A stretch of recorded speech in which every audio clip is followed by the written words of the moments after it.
Экинчи чейректе жанакындай оффлайн режимде өткөзүү тууралуу маселени азыр карап, ошого чечим кабыл алынып атат. Ошол кезде 11 ноябрдан деп убактысын карап атабыз.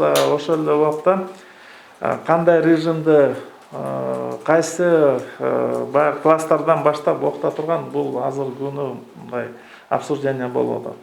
Башка региондордун көбүндө губернаторлор, ошол жерде акимдер жоопкерчилигин алып, өзлөрүнүн комиссия чечимдерин чыгарып, мектептерде ошол индивидуально ар бир мектептин шарты менен карала турган болду. Анткени мына грипп дагы келип атат, башкасы, что биз жанакындай точечный баягы режимде күчөтүүгө да мүмкүнчүлүктөр турушубуз керек.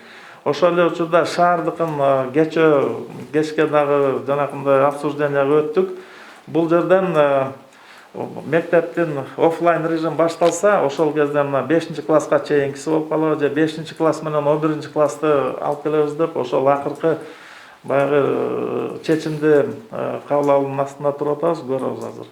Эгерде 2 жумага баштап кое туруп, 2 жуманын ичинде ушул оффлайн режим толук эпид процесске деген эч кандай таасири жок боло турган болсо, биз ошондо анда полностью жанакы мектептердин режимин кайтабыз. Анткени балдар окуш керек болуп атат.